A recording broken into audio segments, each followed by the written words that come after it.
Frank Holloway sat in his recliner that February evening, coffee mug halfway to his lips, when the phone rang. Ice tapped the windows like fingernails. The furnace hummed its steady rhythm, the same sound that had filled this house for 43 years. He expected Diane's voice. She'd been visiting her sick sister in Columbus for 3 days now. Instead, a man answered, young, amused. "She's busy, old man." Frank's hand froze. "Who is this?" A laugh. "Been busy for 43 years, if you want the truth." And the voice turned almost friendly. "She always said you were too trusting to notice."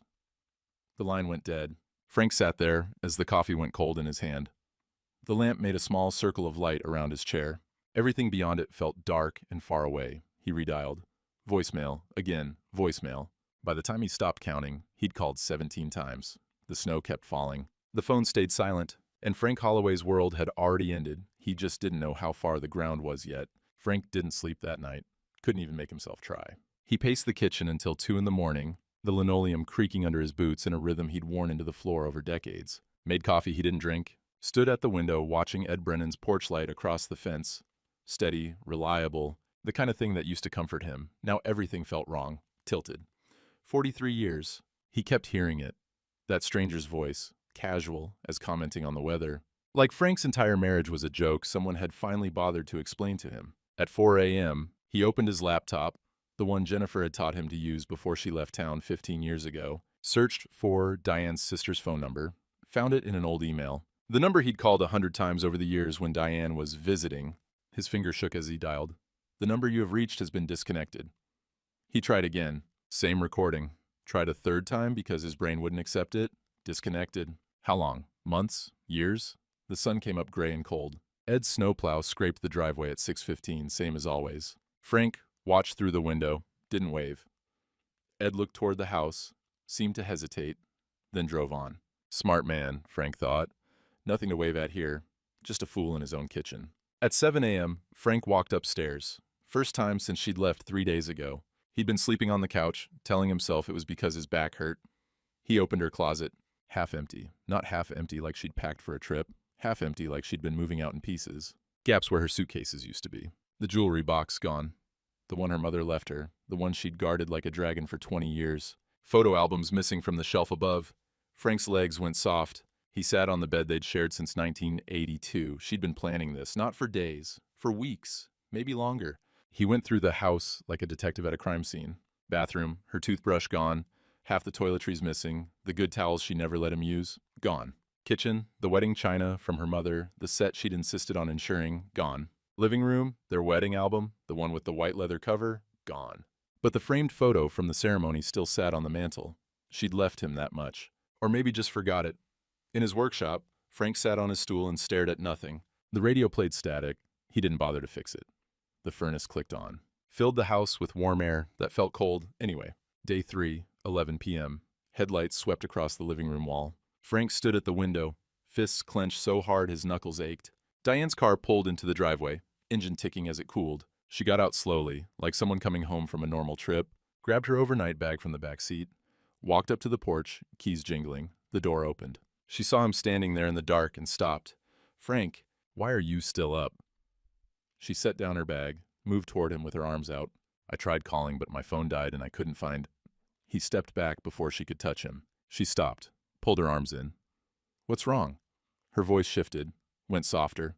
"Is it Mom? Did something happen? Mom, her fake sick sister? How is she?" Frank's voice sounded like someone else's. Hollow. "Your sister."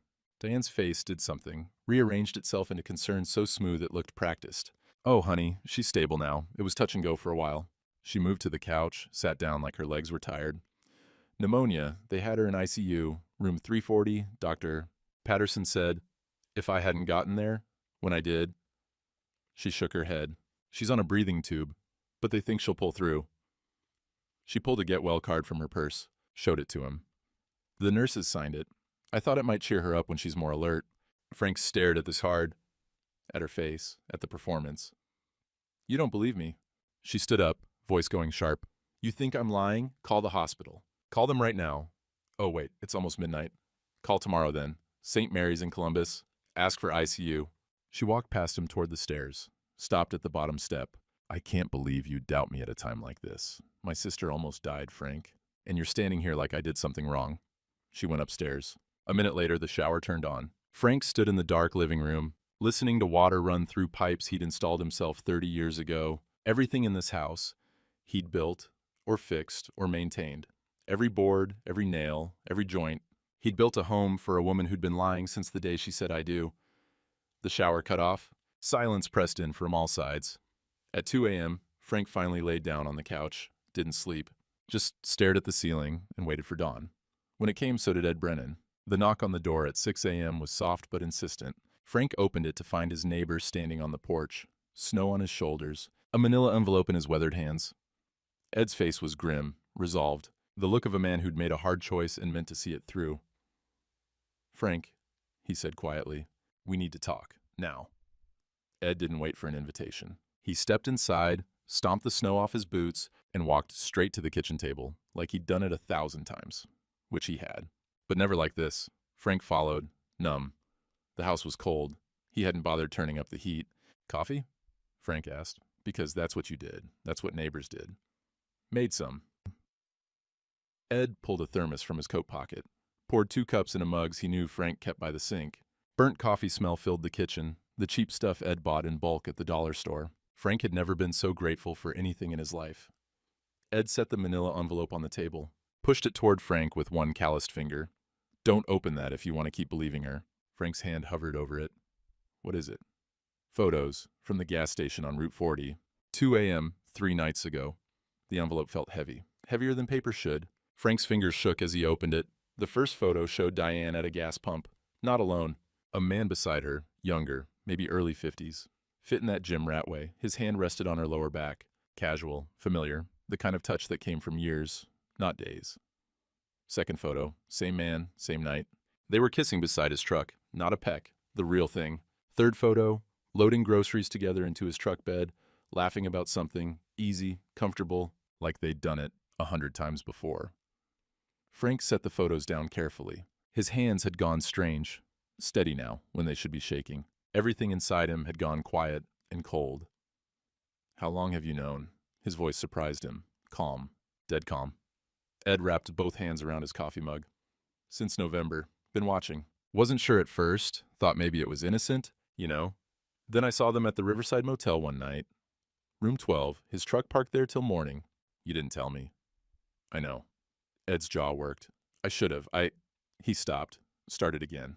20 years ago, my wife did the same thing. Somebody knew, nobody told me. By the time I figured it out, she'd cleaned out half our savings and moved to Florida with a heating contractor named Dale." Frank looked at his neighbor, really looked, saw the lines around Ed's eyes, the weight of old regrets. "I couldn't let you stay blind like I did," Ed said. "I'm sorry I waited this long." Upstairs, the pipes groaned. Diane was awake. Frank could hear her moving around. "There's more." Ed pulled a sheet of paper from the envelope. "Bank statements. These are from your joint account. I know because, well, that don't matter how I know. What matters is this." He pointed to a line item. "Sister Care Fund, $800, every month for the last 7 years. Frank stared at the numbers, did the math in his head. $66,400. "I cross-checked the dates," Ed continued. "Every withdrawal matches up with one of her visits to Columbus. Every single one." The kitchen floor seemed to tilt. Frank gripped the edge of the table. "She's been paying for the affair," Ed said quietly. "With your money, your pension, your work, financing her own—" "Stop." Frank held up a hand. "Just stop talking for a minute." The pipes groaned again. Footsteps on the stairs. Ed stood quickly. "I'll go." "But Frank—" He put a hand on Frank's shoulder, squeezed once. "You ain't alone in this. You hear me? Whatever you need." He left through the back door just as Diane entered the kitchen. She wore her bathrobe, hair still damp from the shower. Saw the photos spread across the table, the bank statements, the empty coffee cups. "What's this?" Frank looked at her. This woman he'd known for 43 years. This stranger. "No more stories," he said. "I know about Rick. I know about the money. I know your sister died 9 years ago." The silence stretched out like wire pulled too tight. Then Diane did something Frank wasn't prepared for. She smiled.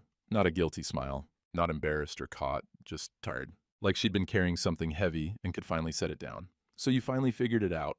She poured herself coffee, his coffee, from his pot, in his kitchen. Sat down, across from him, like they were discussing the weather.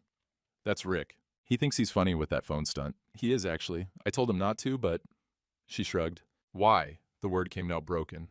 Because I wanted more than this. She gestured around the kitchen, at the house, at him. More than a factory town. More than a man who's perfectly happy with nothing. I gave you a nice house, a steady paycheck, security. She nodded. You did. And Rick gave me excitement, passion. Someone who still wants to do things, go places, be alive before we're dead. 43 years. Frank's voice was barely a whisper. You've been lying for 43 years? Not the whole time. And she took a sip of coffee. Rick and I met right before the wedding. He was my first choice, Frank, but he wasn't ready to settle down. Said I should marry you anyway. You had this house, a pension coming, stability, so I did. The floor wasn't tilting anymore. It was gone. Frank was falling through space with nothing to catch him. I didn't hate you, Diane continued, like she was being generous. I liked you fine. Still do, in a way. You're kind, reliable, just boring. And I couldn't spend another 20 years being bored while you putter in your workshop and act like life is just about getting by. Frank stood up, didn't remember deciding to. I want a divorce. You leave. I keep the house I built. Diane's smile changed, went sharp. You think it's that simple? She pulled a folder from her purse. Had it ready, he realized. Planned for this moment. My lawyer says you won't get anything. She spread papers across the table, covering the photos like they didn't matter anymore. Power of attorney, she said, tapping one document. Transfers the house deed and your pension rights to me, signed by you 2 months ago. Or so the signature says. Frank stared at his name on the paper. Perfect forgery. And this, she continued, pulling out a journal, is my documentation of your mental decline. How you've been forgetting things, leaving the stove on, getting confused about dates, aggressive outbursts. That's not... It's in writing, Frank. Dated entries going back 8 months. My lawyer has copies. You contest any of this, I'll claim you're mentally unfit. Who do you think they'll believe? The confused old man, or his concerned wife trying to protect their assets? She stood up, gathered her papers like a business meeting had just concluded. You're too old to fight this, too broke to lawyer up properly, and too proud to ask for help. She headed for the door, stopped. Oh, and Frank, you'll need to be out by spring. Rick and I found a place near the lake. I'm selling this house. The door closed behind her. Frank stood alone in his kitchen, staring at the forged signature on documents that would erase him from his own life. The phone rang. Unknown number. He answered it like a drowning man grabbing for anything. Hello, robocall. Something about his car's extended warranty. He hung up, sat down at the table, and for the first time in 43 years of marriage, Frank Holloway put his head in his hands and wept. 2 days passed like a fog. Frank barely registered them. Diane had moved out, not far, just to give him space to process, she'd said. Staying with a friend, supposedly. More lies. Frank didn't care anymore where she actually was. He sat in his recliner most of those 48 hours, didn't eat much, slept less. The house made sounds he'd never noticed before. Pipes groaning, walls settling, the refrigerator humming its lonely song. On the third morning, Frank made a decision. He showered, shaved, put on clean clothes, then he spread everything out on the kitchen table like he was building a case. Because he was. Ed's photos on the left, bank statements in the middle, printouts on the right, Diane's sister's obituary from 2016, the hospital in Columbus that had no doctor, Patterson, no ICU patient matching her sister's name. When Diane's car pulled up at 7 a.m., she still had a key. Frank was sitting there waiting. She came in carrying a bag from the bakery, saw the display on the table and stopped. Frank, sit down. Something in his voice made her obey. She set the bag down slowly, pulled out a chair. Frank pushed the obituary toward her. Your sister died 9 years ago, breast cancer. I called the funeral home. They remembered you at the service. Diane looked at this paper but didn't touch it. There's no Dr. Patterson at St. Mary's, Frank continued. There's no St. Mary's in Columbus at all. It's called Riverside Methodist. He slid the bank statements across. $66,000, 7 years. The dates match your visits exactly. I checked with the bank. Every withdrawal came through an ATM in Logan County, where Rick lives. Diane's face remained calm, too calm. And these, Frank tapped the photos. Route 40, 2 a.m., you and Rick, looking real comfortable together. The silence stretched out. Somewhere down the street, a dog barked. Finally, Diane spoke. I told you I wanted a divorce. You're the one making this complicated. Complicated? Frank's voice went hard. You stole from me. You lied for our entire marriage. You forged legal documents. I took what I was owed. She leaned back in her chair.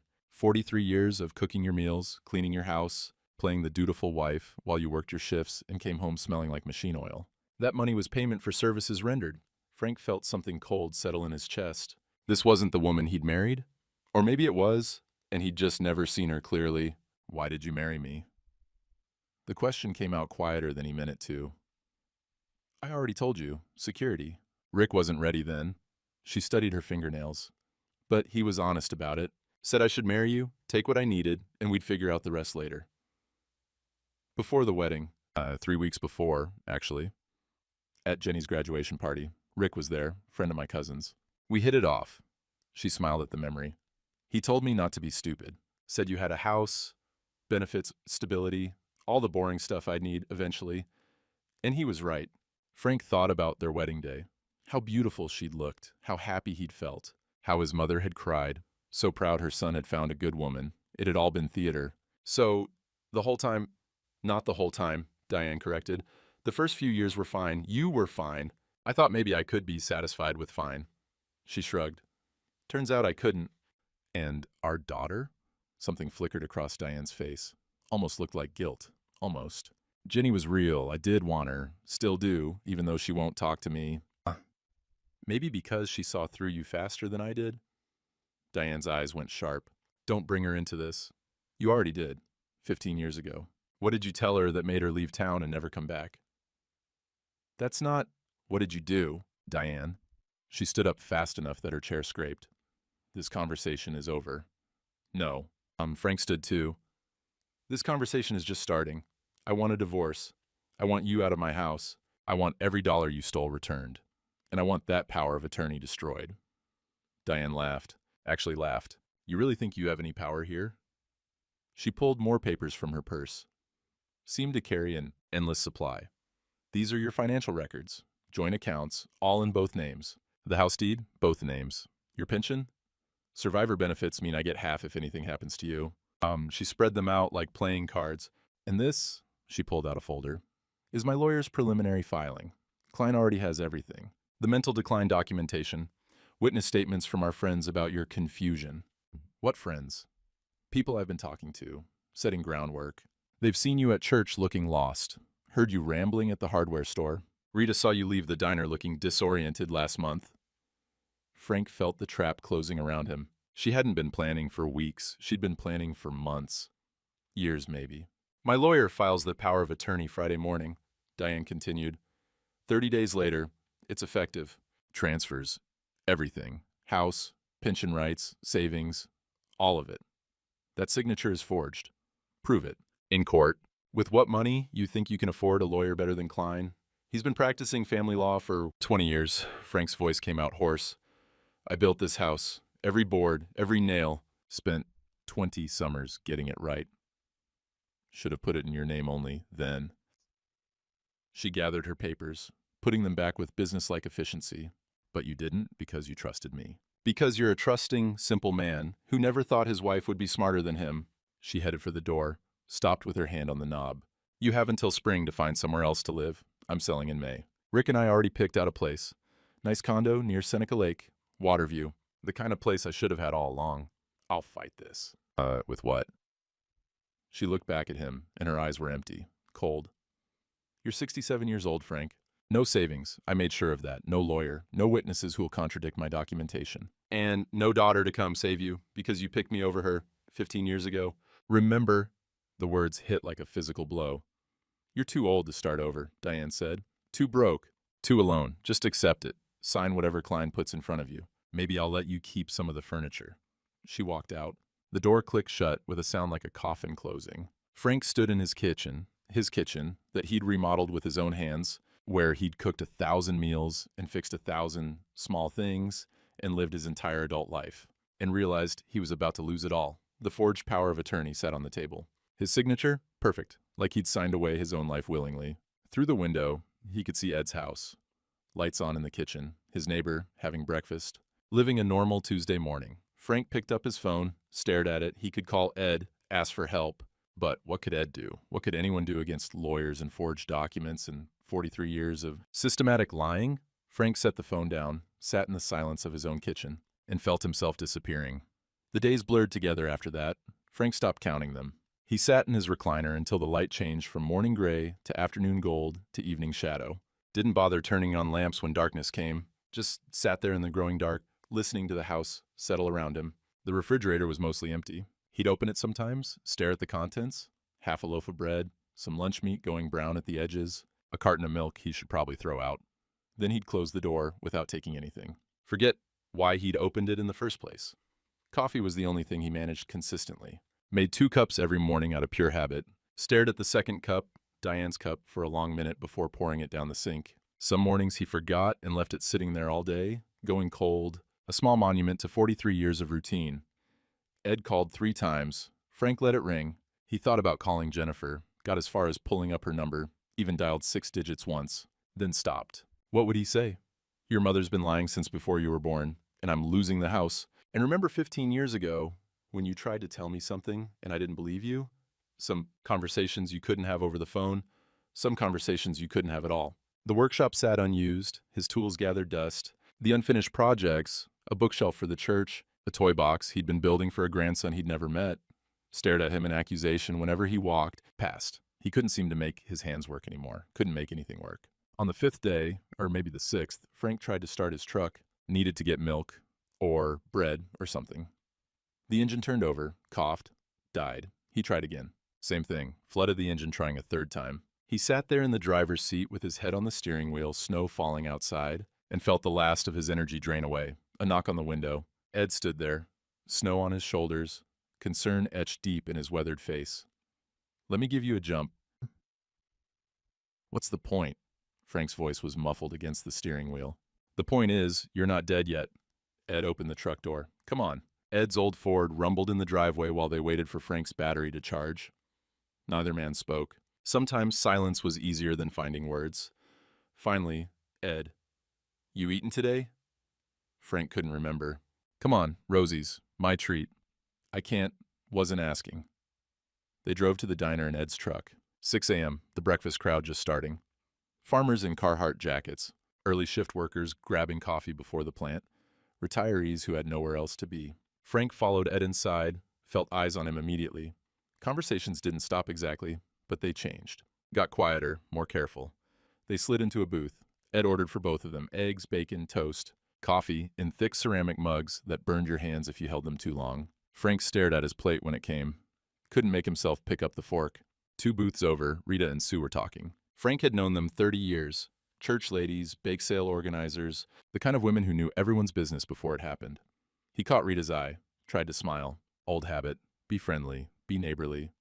Rita's face rearranged itself into something like pity. She touched Sue's arm, and they both looked over. Oh, Frank.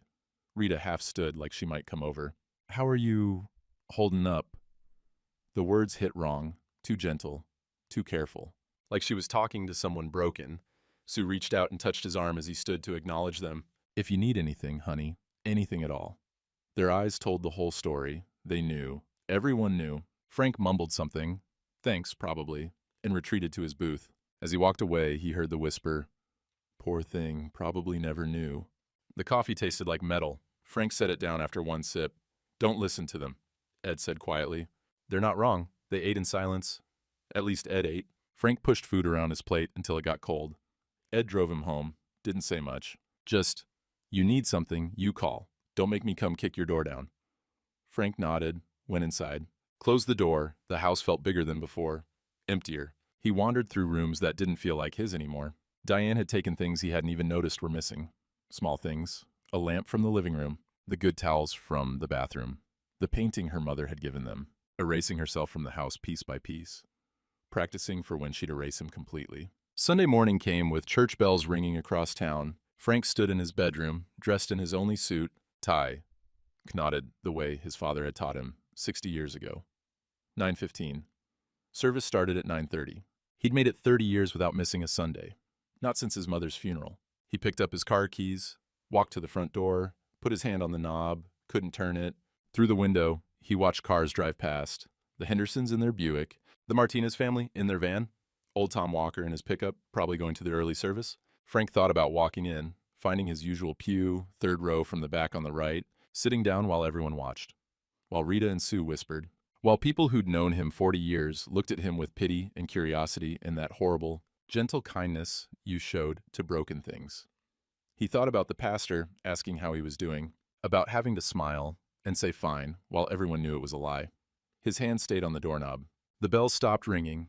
Service had started. Frank turned around, walked back inside, sat on the couch, still wearing his suit. First time in 30 years, he loosened his tie. Didn't take it off.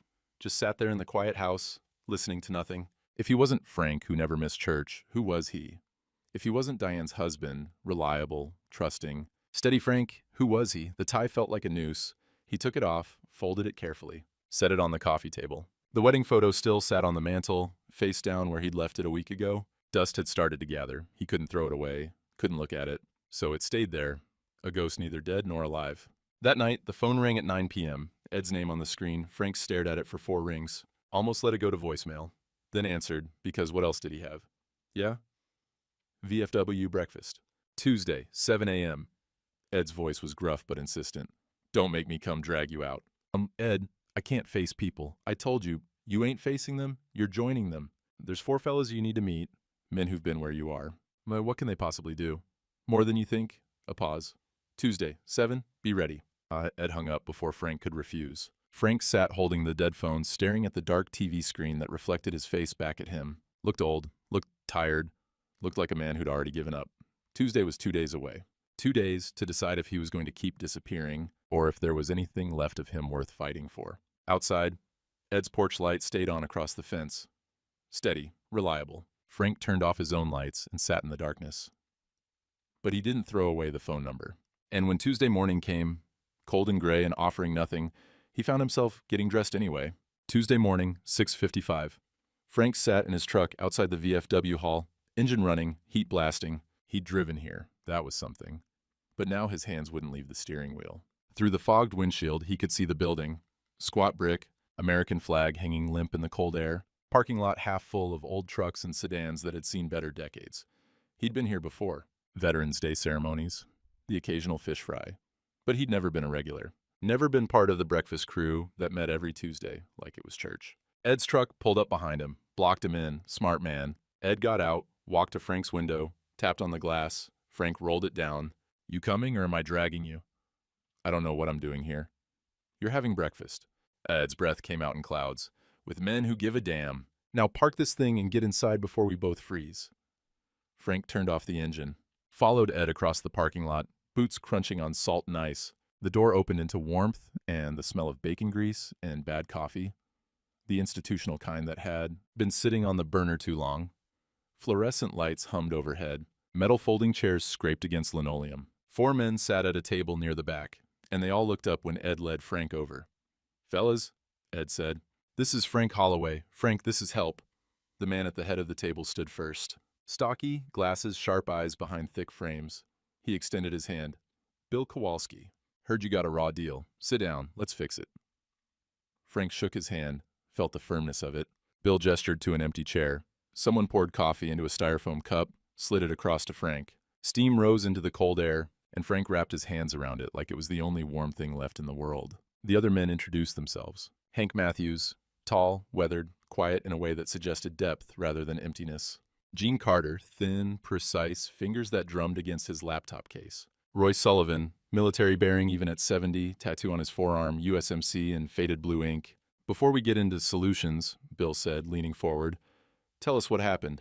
No shame here. Just facts. Frank hesitated, looked at Ed, who nodded.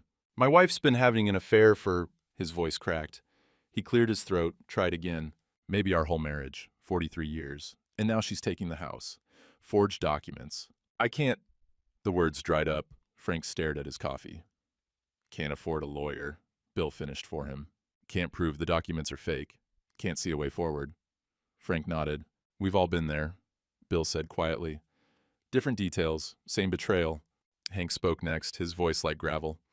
My wife left me for a younger man 12 years ago. Town treated me like a ghost afterward, like I'd failed at being a man. He took a sip of coffee. I know what you're feeling right now, that weight, like everyone's watching you fall apart. My ex cleaned out our joint account over 3 years, Gene added. $90,000. I didn't notice until she filed for divorce. I was working 70-hour weeks, thought she was managing our money. She was. right into her boyfriend's pocket. Roy just nodded. Marine Corps taught me one thing above all else. You don't leave a man behind. You're getting ambushed, Frank. We're your backup. I don't understand. Frank looked around the table. Why? You don't know me. Bill's face went serious. My ex-wife ran the same con 12 years ago. Forged documents, claimed I was declining mentally, had a lawyer lined up. Everything. He paused, and something painful crossed his face. I folded, didn't fight, lost the house, half my pension, my dignity. Took me 5 years to crawl back. He met Frank's eyes. I didn't have the guts to fight then, but I learned the system inside and out. Paralegal work, family law, how these scams work, and I can help you beat it. Why would you do that? Because I need to see someone win this fight. Bill's voice went rough. I couldn't do it for myself, but I can help you do it for you. The honesty of it hit Frank in the chest. This wasn't pity. This was something else. Something harder and more real. We're old, Bill continued, not dead. And we remember when a man's word meant something. When neighbors looked out for each other. Your wife's betting you're too old, too tired, too alone to fight back. He leaned forward. Let's prove her wrong. Frank felt something shift in his chest. Not hope exactly.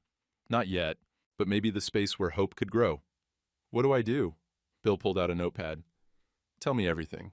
Names, dates, documents, money. We build a case. Gene opened his laptop. I'll start a timeline. Cross-reference everything. Roy cracked his knuckles. What's the lawyer's name? Klein? I'll run background, see what we're dealing with. And I'll keep watching, Ed added. Document everything. Rick's movements, Diane's car, all of it. Bill slid a business card across the table. This is Martha Bowen, best family lawyer in 3 counties. Tell her I sent you. She'll take your case. I can't afford. Bill pulled an envelope from his jacket. Set it in front of Frank. Cash. Frank could see hundreds through the paper. 3,000, Bill said. Retainer. Pay me back when you're settled. Or don't. Doesn't matter. I can't take. You can. And you will. Bill's voice was firm. But first, you take this and you fight. Frank stared at the envelope. At these men who'd been strangers 20 minutes ago. At Ed, who'd been watching over him like a guardian angel he didn't deserve. Why are you all doing this? His voice was barely a whisper. Bill smiled. It was sad and determined all at once. Because someone should have done it for us. They spent the next hour mapping it out. Bill explained the legal strategy. They had until Friday, when Klein filed the power of attorney. 4 days. Gene would audit Frank's finances, find every dollar Diane had stolen. Roy would surveil Rick, document his movements, wait for him to make a mistake. Ed would gather more evidence, talk to witnesses, build the timeline. What about my daughter? Frank asked quietly. She left town 15 years ago. Haven't talked since. Ed and Bill exchanged a glance. You need to call her, Ed said. She might have something to say. And she needs to know her old man's still fighting. Frank nodded slowly. Jennifer. 15 years of silence between them. 15 years of whatever Diane had told her, whatever lies had kept them apart. Maybe it was time to break that silence. One more thing, Bill said. He pulled out another document. Klein was disciplined in 2009 for falsifying documents in a divorce case. Ethics violations. I've got the records. How does that help? Because he's your wife's lawyer. And if he's got a history of fraud, his credibility is shot. We bring that up, the whole power of attorney looks suspicious. Roy stood, stretched. Friday morning. Klein files at 10 a.m. at the county clerk's office. We'll be there. The meeting broke up. Handshakes all around, promises to check in, to coordinate, to move forward together. Frank was the last to leave. He stood by his truck, keys in hand, and looked back at the VFW hall. Such a small, ordinary building. But something had happened inside it. Something had shifted. Ed walked over. You sleep tonight? Frank considered. I think I will. Good. Ed clapped him on the shoulder. Tomorrow we start gathering evidence, real evidence, the kind that buries people. Frank nodded, started his truck, drove home through streets that looked the same but felt different. That night, he slept 4 hours straight, first time in 2 weeks. And when he woke Wednesday morning, he made 1 cup of coffee instead of 2. Wednesday morning, Gene showed up at Frank's door at 7 a.m. with his laptop and a thermos of coffee that actually smelled good. Let's see what we're dealing with, he said, spreading out on the kitchen table like he owned the place. Frank provided everything, account numbers, old statements, passwords he'd never bothered changing because he'd trusted his wife with everything. That word, again, trusted. Gene's fingers flew across the keyboard. Numbers scrolled past. His face got progressively grimmer. Jesus, Frank. That bad? Worse. Gene turned the screen around. The sister care fund is just the surface. Look here. Home repair charges. 800 in June, another 600 in August. You do any home repairs those months? Frank shook his head. Medical expenses. 2,300 last October. You go to the hospital? No. Car maintenance. 1,500 in March. New transmission, according to the memo line. When's the last time you had transmission work? Never. Truck's original. Jean kept clicking through. Each line item was another small knife. Another piece of Frank's life stolen in increments so small he'd never noticed. She opened credit cards in your name, Jean said finally. 3 of them. Good credit, approved easily. Maxed them out. Paid minimum balances so you wouldn't get collection calls. How much? 23,000 in debt you didn't know existed. The kitchen tilted. Frank gripped the table edge. Total financial theft, Jean continued, making notes in a spreadsheet, comes to $89,400 over 7 years. That's not counting the compound interest on the credit cards or the opportunity cost of that money not being in retirement accounts. Frank couldn't speak, couldn't process numbers that big. But here's the smoking gun. Jean pulled up another account. See this? Account in Diane's maiden name. All the sister care fund money went here, every penny. Traceable. Can we prove it's hers? Already did. Cross-referenced with her social. It's hers. Jean smiled grimly. This isn't just divorce court material, Frank. This is fraud. Criminal fraud. Prosecutor-grade evidence. They worked for 3 hours. Jean built spreadsheets, timelines, documents that turned 43 years of lies into cold, hard numbers. At 10 a.m., Jean leaned back. There's one more thing. He pulled up a document. Life insurance policy. Frank's name at the top. Your policy. $250,000 payout. I know. Had it since I was 30. Jennifer's the beneficiary. Was the beneficiary. Jean pointed at the screen. Changed 3 months ago. New beneficiary, Rick Salter. The room went cold. What does that mean? But Frank already knew. It means if something happened to you, Rick gets $250,000. Jean's voice was careful, controlled. Combined with the power of attorney that would give them your house and pension, Frank, they're not just stealing from you. They're positioning to eliminate you. Yeah, you think they'd... I think desperation makes people do things they wouldn't normally consider. And I think we need to tell Martha and the police. Now. That evening, Ed called. Tyler's got something. Meet me at my place in 20. Tyler was Ed's nephew. 28, bartended at the Rusty Nail on weeknights. Frank had met him once or twice at family cookouts. When Frank arrived, Tyler was sitting at Ed's kitchen table, phone in hand, looking nervous. Show him, Ed said. Tyler pulled up a recording. Rick comes in every Thursday, gets drunk, brags to anyone who'll listen. Uncle Ed asked me to record him last week. Got this. He hit play. Rick's voice, slurred but clear. Old man's got a pension, $3,200 a month. Almost had his house, too. Lawyers handling the papers. Another voice. What if he fights it? Rick's laugh. He won't. Too old, too broke, too stupid. Spent his whole life in a factory, never learned to think. More bragging. About Diane, about the money, about the plan. Gonna upgrade her lifestyle, maybe buy a boat. Old fool earned it, we'll spend it. Tyler stopped the recording. The kitchen was silent. Got 2 hours of this, Tyler said. Him bragging about the whole thing. Pension, house, how long the affair's been going on.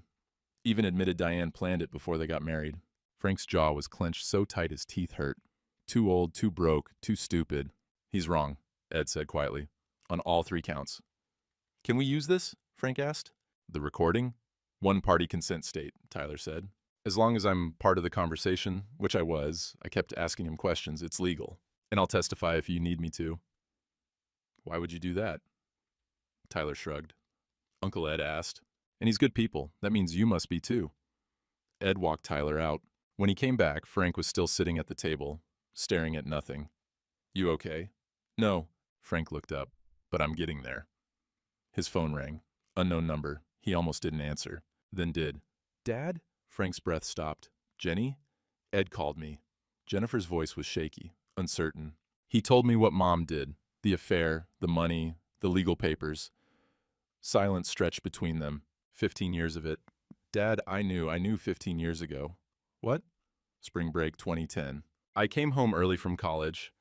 Saw her car at the Riverside Motel, room 12. I knocked on the door and... Her voice broke. A man answered. Younger guy, no shirt. Mom was behind him in a robe. Frank couldn't breathe. I tried to tell you, Jennifer continued, but she got to you first. Told you I was stressed from school, acting paranoid, making things up, and you... I believed her. The words tasted like ash. You believed her. No accusation in Jennifer's voice, just sadness. So I left. I couldn't stay and watch it and lie for her. I'm sorry, Dad. I should have fought harder. No. Frank's voice was rough. She's good at this. She fooled both of us. I'm booking a flight tonight. I'll be there tomorrow afternoon. And Dad? She paused. I'm testifying. I'm telling everyone what I saw. Jenny, you don't have to. Yes, I do. You're my dad, and I'm done letting her win. They talked for another 10 minutes, made plans, filled in some of the gaps in 15 years. When Frank hung up, Ed was watching him. She's coming home, Frank said. Ed nodded. Good. You'll need her Friday. Friday? Courthouse. Klein files the power of attorney at 10 a.m. Martha's filing our counterclaim tomorrow. We'll all be there when Klein tries to push his fraud through. Frank stood, looked out Ed's kitchen window at his own house across the fence, the house he'd built, the house he was going to keep. Let's bury this bastard, he said. Ed smiled. Now you're talking. Thursday, 2:15 p.m. Frank stood on his porch despite the cold, couldn't make himself wait inside. A rental car turned onto his street, Arizona plates.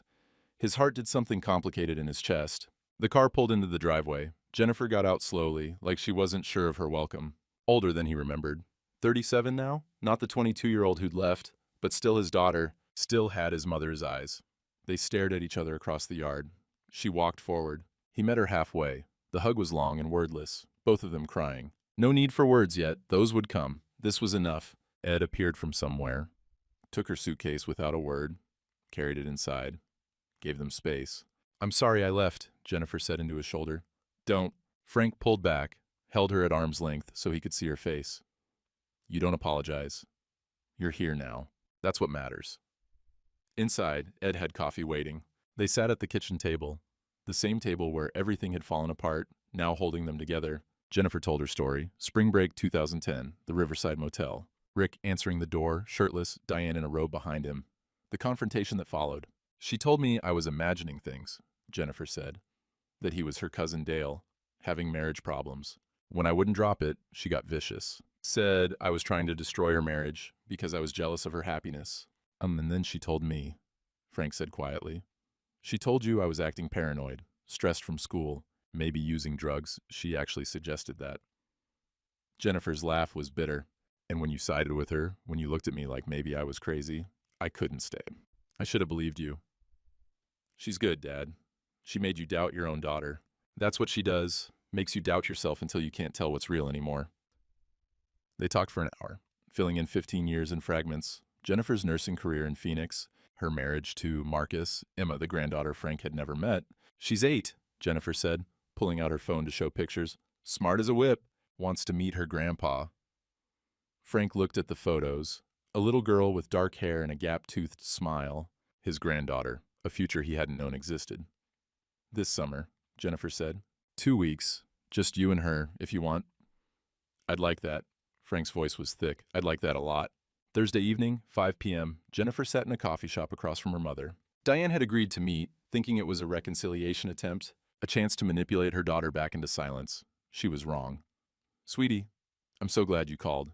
Diane reached across the table for Jennifer's hand. Jennifer pulled back. I know things are confusing with your father right now. He's not well, and I'm testifying tomorrow. Diane's smile froze. What? At the county clerk's office. I'm telling everyone what I saw 15 years ago, you and Rick at the Riverside Motel, how you gaslit me afterward, all of it. The performance dropped. Diane's face went hard. You do that, you're not my daughter anymore. I stopped being your daughter when you made me lie for you. Diane leaned forward, voice dropping. Your father's losing his mind, Jennifer. Everyone will see that. You'll look like a bitter daughter siding with a confused old man. I have proof. Jennifer was lying, but she wanted to see her mother's reaction. Photos. From back then, I kept them. Something flickered across Diane's face. Fear, maybe? Or calculation? You're making a mistake, Diane said. Rick has friends. Your father could get hurt poking around where he doesn't belong. It would be a shame if something happened to him before all this gets sorted out. And Jennifer's phone was recording in her purse. Every word captured. Are you threatening him? I'm warning you. Diane stood up, gathered her purse. Both of you. This doesn't end well if you fight me. See you in court, Mom. Diane's face twisted. You'll regret this. I've regretted staying silent for 15 years. Jennifer stood too. Not anymore. Thursday night, Frank and Jennifer sat in the living room. Fire in the fireplace. Snap of burning logs, smell of wood smoke filling the house. Ed had stopped by earlier with a casserole. Terrible, but made with heart. They'd eaten it together, the three of them, at the kitchen table. Almost felt like family. Now it was just Frank and Jennifer in the quiet. Clock on the mantel ticking, fire crackling. The comfortable silence of people who'd found their way back to each other. Why did you keep my room the same? Jennifer asked. Frank looked at her. Because you're my daughter. That doesn't expire. She cried then, real tears, not the careful ones from earlier. He held her hand and led her. Tomorrow, she said finally. Are you scared? Terrified. Frank stared into the fire. But I'm done being silent. Silence isn't peace. It's just disappearing. Jennifer squeezed his hand. Whatever happens tomorrow, I'm proud of you for fighting. Whatever happens, you came back. That's enough. They sat watching the fire burn down to embers. The clock chimed 10. Tomorrow is Friday. Courthouse at 9:30. The final showdown. Frank looked at his daughter, really looked at her, strong, brave, standing up to her abuser because it was right. Let's go get what's mine, he said. Jennifer smiled. Let's go get what's yours. Friday morning, 9 a.m. Frank's team assembled in the courthouse parking lot like soldiers before battle. Martha Bowen stood at the center, 55, sharp-dressed, carrying 2 file boxes that held 43 years of lies documented in cold fact. Bill and Jean flanked her, Roy and Ed behind them. Jennifer stayed close to Frank. Everyone clear on the plan? Martha asked. Nods all around. Frank wore his only suit, the tie Jennifer had helped him choose Wednesday night. Armor of respectability. Remember, Martha continued, we let Klein present first. Let him commit to his fraud in front of witnesses. Then we bury him. 9:30. They entered the county clerk's office. Marble floors echoed every footstep, the smell of lemon floor cleaner and old paper. A few people waiting for various services looked up, curious. Maureen Platt sat behind the counter. Late 50s, reading glasses on a chain, the kind of county employee who'd seen everything twice. She looked up when they entered. Her face changed when she recognized Frank. Frank Holloway? She stood. I haven't seen you since your mother's service. How are you? Been better, Maureen. Frank stepped forward. Got a filing to contest. Maureen saw the assembled group, the file boxes. This looks serious. It is, Martha said, setting her briefcase down. Fraud, elder abuse, forgery. We're here to stop an illegal filing. 9:50. The door opened. Diane entered first, then Rick, then a man in a cheap suit carrying a briefcase, Klein. The lawyer looked nervous already, probably recognized Martha. Diane's face when she saw Frank's group, shock, then forced calm. Rick smirked, whispered something to Diane. Klein's nervousness increased when he saw the file boxes. Mr. Holloway. Klein stepped forward, trying for confidence. This is unnecessary. We're simply filing a routine power of attorney transfer. You've been served proper notice. Martha stepped forward. Martha Bowen, representing Mr. Holloway. That filing is fraudulent, counselor. And you know it. Klein's face reddened. That's a serious accusation. It's about to get more serious. Maureen, may we approach? They gathered around the counter. Klein laid out his documents. Maureen put on her reading glasses, started reviewing. Before you consider those, Martha said, I'd like to present evidence that this power of attorney was obtained through fraud, forgery, and elder abuse. She opened the first file box. Exhibit A, signature analysis. She laid out the expert report. The signature on Mr. Klein's power of attorney is a forgery. See here. Pressure points are wrong. Pen strokes inconsistent with Mr. Holloway's actual signature. Klein started to object. Martha held up a hand. Exhibit B, the supposed documentation of mental decline. She laid out Diane's journal. Claims Mr. Holloway was confused on these dates. She laid out another document. Here's his VFW attendance record, church sign-in sheets, doctor's appointments. On every date, his wife claims he was confused. He was provably somewhere else, functioning normally. Maureen was leaning in now, interested. Exhibit C, financial records. Jean's spreadsheets came out. $89,400 stolen over 7 years. Every sister care fund withdrawal deposited in an account in Mrs. Holloway's maiden name. Every fake expense traceable. Exhibit D, photographic evidence. Ed's surveillance photos. The affair documented across multiple years. Exhibit E. Martha pulled out a small speaker, set it on the counter. Audio recording of Richard Salter bragging about the scheme. She hit play. Rick's voice filled the office. Old man's got a pension, $3,200 a month. Almost had his house, too. Lawyers handling it. Too old, too broke, too stupid. Old fool earned it. We'll spend it. Rick's face drained of color. Exhibit F. Jennifer stepped forward. My testimony. I witnessed my mother's affair 15 years ago, room 12, Riverside Motel. When I tried to tell my father, she gaslit me into silence. I left town because I couldn't stay and lie for her. Exhibit G. Martha pulled out a final recording. Mrs. Holloway threatening her daughter, and Mr. Holloway 2 days ago. Quote, Rick has friends. Your father could get hurt. Clear witness intimidation. Exhibit H. Bill laid out documents. Counselor Klein was disciplined in 2009 for falsifying documents in the Henderson divorce case. Ethics violations, state bar records. Martha turned to Klein. You want to tell Maureen how your client is your cousin, counselor, or should I? Klein's face went gray. I wasn't aware of any family connection. You weren't aware your client is your cousin? Martha's voice could cut glass. That's either malpractice or perjury. Choose carefully. Rick cracked first. This wasn't my idea. She came to me. She planned everything. You coward, Diane rounded on him. I'm not going down for you, Rick shouted back. Tell them it was your plan from the start. You're the one who forged his signature. You son of a... Enough. Maureen's voice cut through the chaos. She stood, removed her reading glasses. I've heard enough. The office went silent. The 4 other people waiting for services watched, riveted.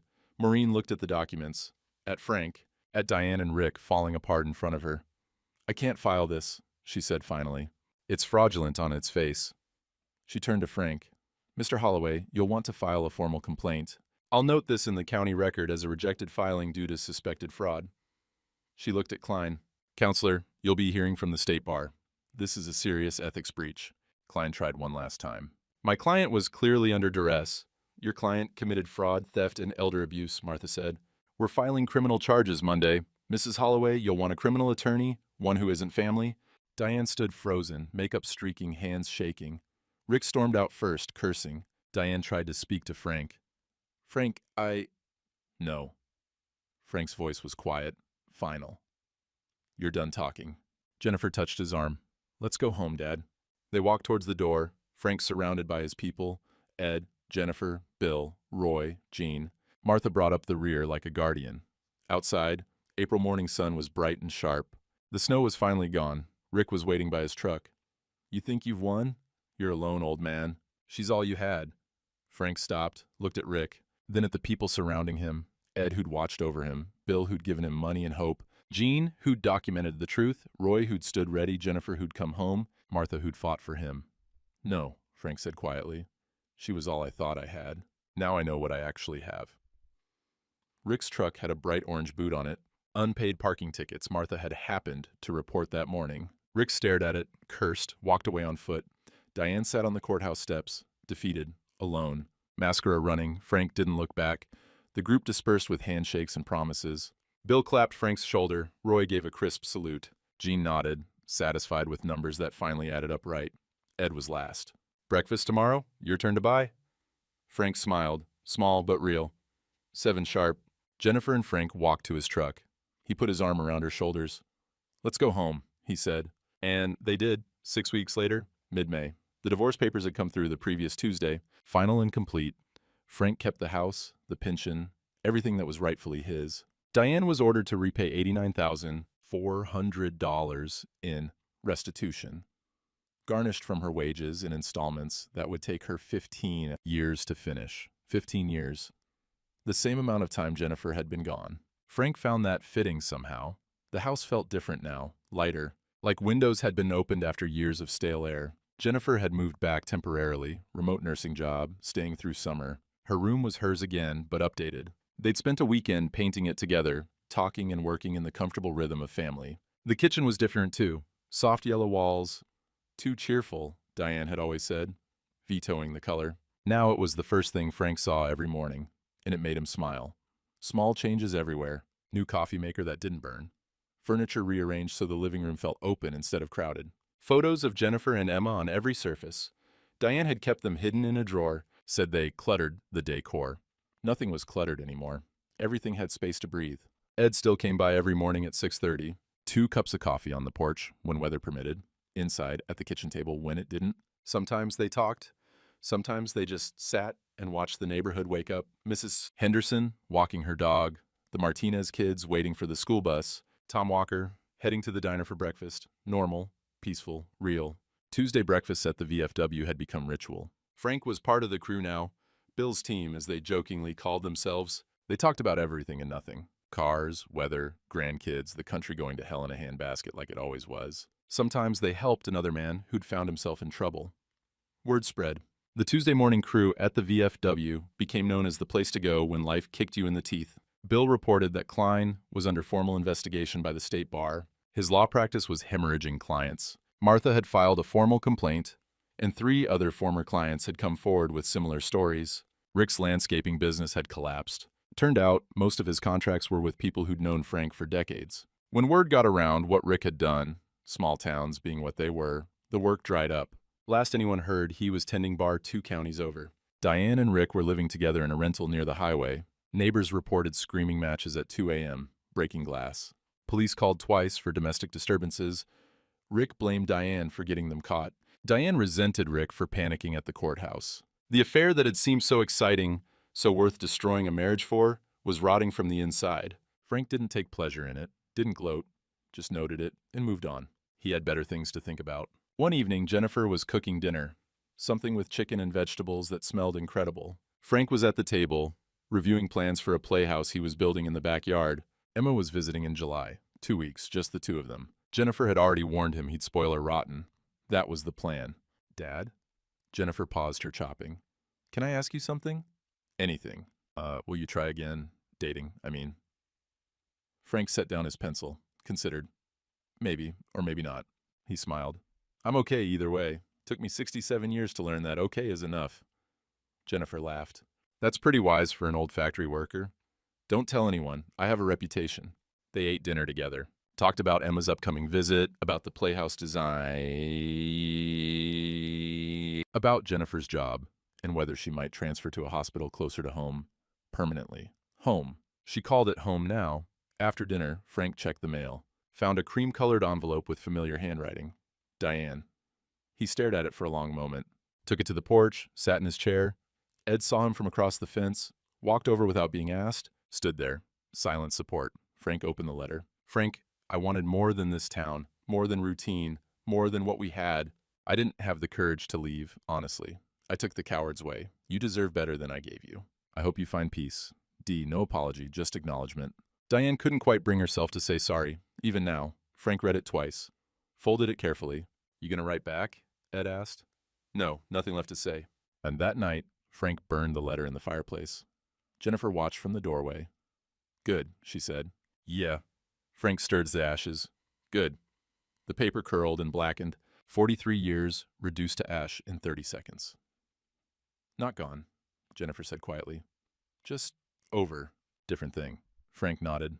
Different thing. The playhouse took shape over the next 2 weeks. Frank and Jennifer worked on it together. First real project they'd shared since she was a kid. Measuring lumber, hammering nails, Jennifer holding boards steady while Frank cut. Easy rhythm. Comfortable silence, broken by occasional laughter. She'll love this, Jennifer said, wiping sawdust from her face. You're going to spoil her. That's the job description. The workshop felt alive again. Radio playing oldies, tools in use, the smell of fresh cut wood and possibility. Frank called Martha one afternoon, updated his will. Everything to Jennifer, clean and legal. No ambiguity, no room for challenge. His legacy on his terms. Sunday morning, Frank noticed something by the porch steps. A crocus blooming. Purple, stubborn, pushing through the last of the cold earth. First flower of spring. He'd missed it in all the chaos, but it had been growing anyway. Quiet. Persistent. He smiled. Ed arrived with coffee, saw the flower. Damn things won't quit. No, Frank said. They won't. They sat on the porch, coffee steaming in the cool morning air. Watched the neighborhood come alive. The Hendersons headed to early service, Tom Walker's truck rumbling past. Inside, Jennifer was on the phone with Emma, talking about the summer visit. Her laughter drifted through the screen door. Frank's phone buzzed. Text from Bill. Tuesday breakfast. Roy's buying. Says he lost a bet. Frank smiled. Texted back. I'll be there. He set his phone down. Sipped his coffee. Looked at his house. Really looked at it. The porch he'd built. The garden he'd planted. The workshop where he'd spent countless hours creating things with his hands. It was his. Really, truly his. Not because a piece of paper said so, but because he'd fought for it, because he'd refused to disappear. The life wasn't grand, wasn't exciting, wasn't what he'd imagined at 24 when he'd said "I do" to a woman who'd never meant the words. But it was honest, real, built on actual love and chosen family and morning coffee with a neighbor who gave a damn. Ed stood to leave, clapped Frank on the shoulder. "See you tomorrow, 6:30. I'll have the coffee ready." Ed walked back across the fence to his own house. Frank sat a moment longer, finishing his coffee as the sun climbed higher. Jennifer called from inside. "Dad, phone! Emma wants to ask you something about horses." Frank stood, smiled, walked toward his daughter's voice. Behind him on the porch railing, 2 coffee cups sat empty, steam dissolving into morning air. Evidence of companionship, of routine, of a life lived deliberately. The crocus bloomed purple by the steps. Spring had come after all. Early July morning. Frank sat on his porch at dawn, watching the sky lighten from black to gray to gold. He'd been thinking about the journey. 43 years, married to a stranger. 6 months, learning who he actually was. No bitterness in the thought, just observation. Facts lined up and accepted. He'd learned things these past months. Hard things, necessary things. That loyalty without reciprocity wasn't virtue. It was erasure. That silence wasn't peace, just a slower kind of death. That being underestimated wasn't the same as being finished. That at 67, you could still learn who you were supposed to be all along. That sometimes the family you're born with fails you.